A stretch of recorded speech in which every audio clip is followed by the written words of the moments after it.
So hey guys welcome back to my channel. आजको vlog चाहिँ हाम्रो लिफ्ट भित्रबाट सुरु भएको छ। हाम्रो लिफ्टमा चाहिँ अहिले लिफ्ट तल सब्दा गइरहेछ। यहाँ हामी दुईजना छौँ चट्ट लाएर अहिले चाहिँ हामी जानु आँटेको सुपर मार्केट। सो अहिले चाहिँ हामी बाहिर नै आइसक्यौँ नि। अनि म चाहिँ जहिले बाहिर निस्किँदाखेरि चाहिँ यहाँ गाडीहरू टन्नै हुन्छ र लोभ लाग्दो हुन्छ कि महाकसम भनेको यार आफ्नो एउटै केही छैन, साइकलसम्म त छैन, त्यही भएर लोभ त लागिहाल्छ होइन अर्को गाडी देखेर नि चित्त बुझाउनु पर्यो। जस्तो अनि आज चाहिँ हामी सुपर मार्केटतिर चाहिँ अब त्यहाँ त्यो मार्केटभित्र त्यति धेरै भिडियो त बनाउनु पाइँदैन, त्यहाँनिर दिँदैन पनि, यसो लुकी लुकी खासा छुसो बनाउनु पर्छ आज चाहिँ अलिकति टेक्निक लगाएर। अनि मेरो साथीको खबर के छ त? ठिक छ अरे। अनि त्यही हो, अब त्यही त्यहाँनिर लुकी सिपी यसो भिडियो बनाउनु पर्छ। यो के भन्छ यो जेको होइन कस्तो राम्रो देखिरहेछ है। अनि सो तपाईँहरूले यहाँनिर देख्न सक्नुहुन्छ, यहाँनिर हेर्नलाई यहाँ चाहिँ स्कुल हो। यो स्कुल कस्तो व्यवस्थित र कस्तो ठुलो बनाएको छ कि, कस्तो दामी कि। हाम्रो यो कलेजहरू कस्तो महँगो महँगो राम्रो स्कुलहरू त यति राम्रो हुँदैन। यहाँनिर त हेरौँ त कस्तो बवाल छ है स्कुल पनि। यहाँनिर कत्रो ठुलो प्रोजेक्ट चलिरहेको होला है। यो के बनाउँदै गरेको खासै मलाई पनि थाहा छैन, बनिसकेपछि थाहा हुन्छ सायद। हामी यहाँ हुँदै बनिसक्छ होला, अब अझै 2 वर्ष जति त बस्नै पर्छ होला। कति हुन्छ यहाँ हुँदै बनिसक्छ जस्तो लागिरहेछ।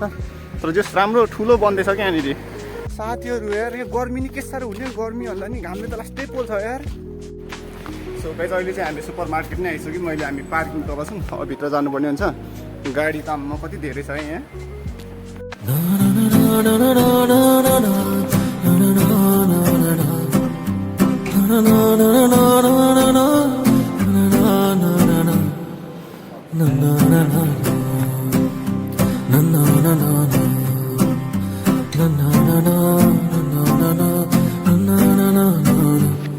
सो गाइस अहिले चाहिँ हामी यहाँनिर यसलाई के भन्छ, यसको नाम त मलाई पनि आएन के पो भन्छ, तर हामी अब माथिल्लो फ्लोरमा जानुपर्ने हुन्छ, त्यहाँबाट के सामान लिनुपर्ने हुन्छ है त। सो अहिले चाहिँ हामीले एउटा सेम्पूलाई चाहिँ यहाँ उठाउने भइसक्यौँ होइन। कस्तो यहाँनिर सस्तोमा पाउँछ कि, यहाँ फेरि भिडियो बनाएन अहिले कराउँछ त्यहाँ लुकी बनाउँछ। यहाँनिर रहेछ अफरमा है। सो गाइस चाहिँ यहाँनिर चाहिँ सबै सेम्पू नै सेम्पूहरू छ यार, यहाँ देख्न सक्नुहुन्छ। यहाँ हेर्नुहोस् त।